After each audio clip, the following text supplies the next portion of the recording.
नमस्कार दोस्तों, स्वागत है आपका बिहार समाचार में। तो चलिए बिहार की 10 प्रमुख बड़ी खबरों के बारे में जानते हैं। तो खबरों की ओर रुख करने से पहले एक नज़र हेडलाइंस। बिहार में ग्रुप डी के 30,000 पदों पर होगी नियुक्ति, जिलों से मांगी गई रिक्तियां।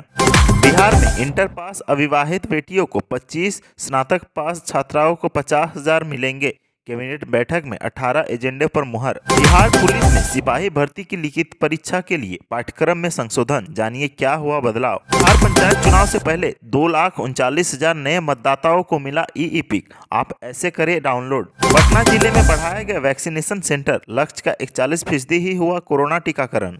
इंजन ऑफ इंडियन इकोनॉमी बनेगा भारतीय रेल, वेटिंग टिकट कंफर्म करने के लिए सिस्टम होगा अपग्रेड। बिहार में अब 60 दिनों के भीतर रियल एस्टेट कंपनियों को देना होगा वार्षिक हिसाब, अप्रैल में लगेगा भारी जुर्माना। बिहार के भवन निर्माण के कामगारों के लिए बिहार सरकार अलग से योजना बनाएगी, होगी पेंशन का प्रावधान। बिहार के संविदा कर्मियों के लिए खुशखबरी, नीतीश सरकार ने किया ये बड़ा फैसला। बिहार में तीसरा उप मुख्यमंत्री बनाने की मांग, कैबिनेट विस्तार से पहले इस नेता ने मांगा अपना हक। अब खबरें विस्तार से। राज्य सरकार के विभिन्न कार्यालयों में ग्रुप डी के लंबे समय से खाली पड़े पदों पर जल्द नियुक्ति की जाएगी। बीएसएससी ने जिला, अनुमंडल और राज्य स्तरीय कार्यालय से इसके लिए अधियाचना मांगी है। अब तक 29 जिलों से रिक्तियां आयोग को मिल चुकी है, जिसकी गणना चल रही है। सभी जिलों और राज्य स्तरीय कार्यालयों से अधियाचना प्राप्त हो जाने के बाद रिक्तियों की संख्या 30,000 के लगभग रहने का अनुमान है। अगले महीने इन पदों पर नियुक्ति के लिए विज्ञापन निकलने की संभावना है। ग्रुप डी के अंतर्गत मुख्यतः कार्यालय परिचारी के पदों पर नियुक्ति होगी। लंबे समय से इस पद पर नियुक्ति नहीं होने के कारण बड़ी संख्या में राज्य सरकार के हर कार्यालय में ये पद खाली हैं। एक अनुमान के अनुसार सभी जिला, अनुमंडल और राज्य स्तरीय कार्यालयों में रिक्त पदों को मिला ले तो ऐसे पदों की संख्या 35,000 होगी। इनमें से लगभग 30,000 रिक्तियों के आने की संभावना है, जिन पर नियुक्ति होगी। बीएसएससी के सचिव ओम प्रकाश पाल ने कहा कि 29 जिलों से अधियाचना आयोग कार्यालय को मिल चुकी है, अन्य जिलों से इसके आने की प्रतीक्षा की जा रही है। सभी कार्यालयों से रिक्ति आने के बाद जल्द इसका विज्ञापन निकाला जाएगा और नियुक्ति प्रक्रिया शुरू की जाएगी। मुख्यमंत्री नीतीश कुमार की अध्यक्षता में मंगलवार को बुलाई गई बिहार कैबिनेट की बैठक में कई महत्वपूर्ण फैसले हुए। बालिका शिक्षा को बढ़ावा देने के लिए बिहार में स्नातक पास सभी छात्राओं को 50,000 और इंटर पास अविवाहित बेटियों को 25,000 रुपये मिलेंगे। कैबिनेट बैठक में कुल 18 एजेंडों पर मुहर लगी। कैबिनेट विभाग के प्रधान सचिव संजय कुमार ने बताया कि इसका लाभ इस वर्ष इंटर और स्नातक की परीक्षा देने वाली छात्राओं को भी मिलेगा। उन्होंने बताया कि पूर्व में इंटर पास करने वाली अविवाहित छात्राओं को 10,000 जबकि स्नातक पास करने वाली लड़कियों को 25,000 रुपया दिया जाता था। कैबिनेट ने इस निर्णय से फिलहाल 3.5 लाख इंटर पास करने वाली और 80,000 स्नातक पास करने वाली लड़कियों के लिए प्रावधान किया है। हालांकि संख्या अधिक होने पर सभी छात्राओं को इसका लाभ दिया जाएगा। मुख्यमंत्री नीतीश कुमार की अध्यक्षता में मंगलवार को आयोजित कैबिनेट की बैठक में कुल 18 एजेंडों की स्वीकृति दी गई है। कैबिनेट द्वारा बिहार पुलिस में सिपाही पद पर सीधी भर्ती प्रक्रिया के लिए लिखित परीक्षा के पाठ्यक्रम में संशोधन किया गया है। सिपाही भर्ती परीक्षा 100 अंकों की होगी और 2 घंटे में परीक्षा ली जाएगी। इसके पाठ्यक्रम में हिंदी, अंग्रेजी, गणित, सामाजिक विज्ञान, इतिहास, भूगोल, नागरिक शास्त्र व अर्थशास्त्र शामिल होंगे। विज्ञान में भौतिकी, रसायन विज्ञान, प्राणी विज्ञान, वनस्पति विज्ञान के प्रश्न शामिल होंगे। साथ ही समसामयिक विषय भी शामिल होंगे। परीक्षा के प्रश्नों का स्तर मैट्रिक के स्तर के समकक्ष होगा। साथ ही प्रत्येक सही उत्तर के लिए 1 अंक दिए जाएंगे। लिखित परीक्षा 2 प्रतियों में होगी। एक कार्बन प्रति होगी जो चयन पार्षद के होगी। यह प्रति 1 वर्ष तक सुरक्षित रखी जाएगी। इधर बिहार पुलिस रेडियो में राजपत्रित स्तर के पदों पर होने वाली सीधी नियुक्ति में 50% के पदों पर सीधी नियुक्ति की जाएगी, जबकि 50% पदों को पदोन्नति से भरी जाएगी।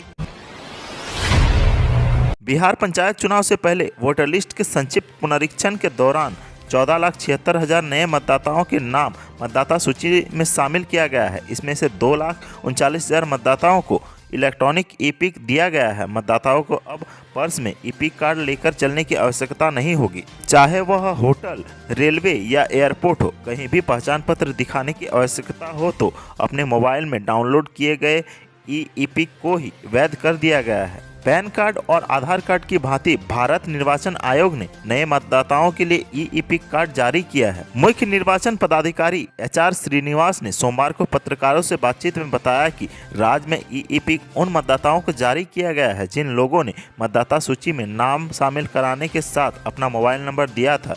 इसके साथ ही पहली बार 4,15,000 18-19 आयु वर्ग के नए मतदाताओं का नाम सूची में शामिल किया गया है। सोमवार को निर्धारित लक्ष्य का 40.5% उपलब्धि हासिल की गई। वैक्सीन के लिए 92,865 लोगों को टीका की पहली डोज देने का लक्ष्य निर्धारित किया गया था। राज्य में कुल 689 वैक्सीन सेंटरों पर 37,572 लोगों को ही टीका दिया गया है। जिले में इसी माह से फ्रंटलाइन वर्करों को कोरोना वैक्सीन दी जाएगी। ऐसे में इसको लेकर तैयारियां तेज हो गई हैं। अभी स्वास्थ्यकर्मियों को टीका दिया जा रहा है। उम्मीद है कि 6 फरवरी तक स्वास्थ्यकर्मियों का टीकाकरण पूरा हो जाएगा। इसके बाद फ्रंटलाइन वर्करों को टीका लगाने का अभियान शुरू हो जाएगा। इसकी तैयारियों को लेकर पटना के DM डॉक्टर चंद्रशेखर सिंह ने सोमवार को विभिन्न पदाधिकारियों के साथ कोविड टीकाकरण को लेकर बनी जिला टास्क फोर्स की बैठक की और इसमें जरूरी निर्देश दिए। देश के वित्त मंत्री निर्मला सीतारमण द्वारा सोमवार को रेल बजट की घोषणा की गई। रेलवे बोर्ड के चेयरमैन व CEO सुनीत शर्मा ने संवाददाता सम्मेलन पर रेल बजट की पूरी जानकारी दी। उन्होंने वित्त मंत्री को बधाई देते हुए कहा कि कोविड-19 महामारी के झटके से भारतीय रेल पूरी तरह उबरने लगा है। महामारी के दौरान रेल परिचालन बंद होने पर रेल लाइन रिपेयर हुआ और क्षमता बढ़ाई गई। उन्होंने कहा कि रिपेयर ट्रैक पर 23 से 46 किलोमीटर प्रति घंटे की रफ्तार बढ़ी है। रेल का परिचालन रिकॉर्ड टाइम में हो रहा है। साथ ही साथ चेयरमैन ने बताया कि IRCTC से ऑनलाइन टिकट बुकिंग को आर्टिफिशियल इंटेलिजेंस सिस्टम से जोड़ा गया है। कोरोना महामारी के कारण केंद्र की ओर से रियल एस्टेट कंपनियों को दी गई 1 माह की छूट की समय सीमा समाप्त हो गई है। अब वर्ष 2020 के दौरान रियल एस्टेट कंपनियों व बिल्डरों द्वारा कितने निर्माण पूरे किए गए, किस प्रोजेक्ट की राशि कितनी खर्च हुई और आगे भविष्य में कब कितने प्रोजेक्ट पूरे हो रहे हैं, इनका वार्षिक हिसाब देना होगा।